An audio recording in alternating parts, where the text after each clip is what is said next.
কি সুযোগ দিয়েছিলেন, আমার দেয়ানগঞ্জের মানুষ আমাকে সুযোগ দিয়েছিল, কিন্তু সেই সুযোগটা আমি কাজে লাগাতে পারিনি। আজকে আমার দেয়ানগঞ্জের মানুষের আমি কাজে উপকার করতে পারছি না।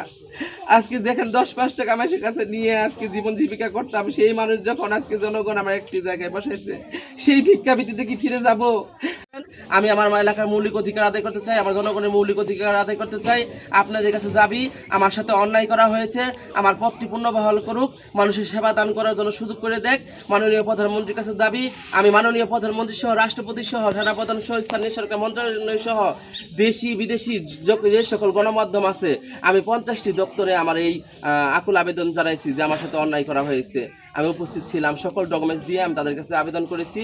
তারা আমার এই আবেদনগুলো যেন বিবেচনা করে আমার পুনরায় যেন আমার উপজেলা পরিষদে বহাল করে, এই দাবি। প্রিয় সাংবাদিক ভাইয়েরা, প্রিয় এলাকাবাসীরা, প্রিয় দেশবাসীরা, আপনারা, আমি আপনাদেরই সন্তান, আপনারা আমাকে সহযোগিতা করবেন। আপনারা যদি চান যে আমরাও মানুষ, আমরাও সবার সাথে মিলেমিশে কাজ করতে চাই, আপনারা যদি চান যে আমরা এই অন্ধকার জীবনে যেন থাকতে চাই না, আমাদেরকে সুযোগ দিয়েছিলেন, আমার দেয়ানগঞ্জের মানুষ আমাকে সুযোগ দিয়েছিল, কিন্তু সেই সুযোগটা আমি কাজে লাগাতে পারিনি। আজকে আমার দেয়ানগঞ্জের মানুষের আমি কাজে উপকার করতে পারছি না।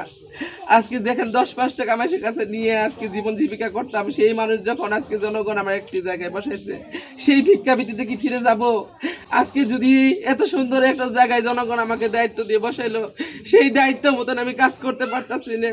সেই দায়িত্ব, সেই অধিকার আমার এই অধ্যাদেশ কেড়ে নিয়েছে। আমি নির্বাচিত সরকারের কাছে আবেদন করছি যেন আমাকে পুনর্বহাল করে আমার অধিকার ফিরিয়ে দে, আমাকে জনগণের সেবা করার সুযোগ করে দে।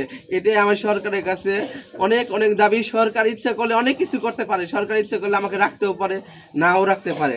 আমরা কোনো আন্দোলন করতে চাই না, আমরা কোনো সরকারের বিপক্ষে, রাষ্ট্রের বিপক্ষে যেতে চাই না। আমরা সামান্য ক্ষুদ্র জনগোষ্ঠী, আমরা কার বিপক্ষে যাব বলেন? আমাদের কারো বিপক্ষে যাওয়ার কোনো ক্ষমতা নাই। যদি আমাদেরকে সরকার দয়া ধর্ম করে, রাজনীতি, যে সকল রাজনীতি দলগুলো আছে, তারা যদি আমাদেরকে করুন দয়া করে, যে তাদেরকে দয়া করা হোক, তাদেরকে দেওয়া হোক, তাহলেই আমরা পাবো। প্রিয় দেশবাসী যদি দয়া করে যে ওদেরকেও ওদের অধিকার ফিরিয়ে দেওয়া হোক, তাহলে আমরা আমাদের অধিকার ফিরে পাবো, এছাড়া পাবো না। আমরা রাস্তাঘাটে সরকারের বিরুদ্ধে কোথাও আমরা যেতে চাই না। সরকার ইচ্ছে করলে আমাদেরকে দিবে, না চাইলে না দিবে, কিন্তু সরকার যদি আমাদের অধিকার ফিরিয়ে না দেয়, আমরা যদি সেই ভিক্ষাবৃত্তি জগতে ফিরে যাই, এর জন্য রাষ্ট্র দায়ী থাকবে, এর জন্য সরকার দায়ী থাকবে, এর জন্য যারা আমাদেরকে অপসারণ করছে তারা দায়ী থাকবে। আমার দেয়ানগঞ্জের জনগণ দায়ী থাকবে না, কারণ দেয়ানগঞ্জের জনগণ আমাকে ভোট দিয়ে আমাকে আমার উপযুক্ত জায়গায় পৌঁছে দিয়েছে। আমি দেয়ানগঞ্জবাসীর কাছে ঋণী, আমি দেশবাসীর কাছে ঋণী। আমার অধিকার আমি ফিরিয়ে চাই। আমার অধিকার যদি ফিরিয়ে না দেয়, আল্লাহর কাছে বিচার দিব।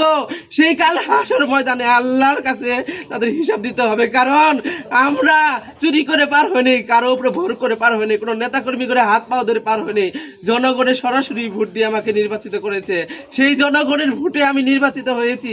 আজকে একটি অধ্যাদেশের কারণে আমাকে অপসারণ করা হয়েছে। এই অধ্যাদেশ যদি সরকার বাতিল না করে, আমাকে যদি প্রজ্ঞাপন দিয়ে এই প্রজ্ঞাপনে অপসারণ করছে, এই প্রজ্ঞাপনে যদি আমার পদে পুনর্বহাল না করে, সরকার আল্লাহর কাছে হিসাব দিব। হে আল্লাহ তাআলার কাছে, রাব্বিল আলামিনের কাছে দুই হাতে কইতাছি, ই আল্লাহ তাআলা, এই জনগণ আমাকে ভোট দিয়ে আমাকে একটা জায়গায় নিয়ে গেছে, সেই ভোট যদি কেড়ে নেয়, আল্লাহ যারা কেড়ে নিবে তাদেরকে তুমি কখনো শান্তি দিও না, কখনো শান্তি দিও না, কখনো শান্তি দিও না। আসসালামু আলাইকুম, সবাই ভালো থাকবেন।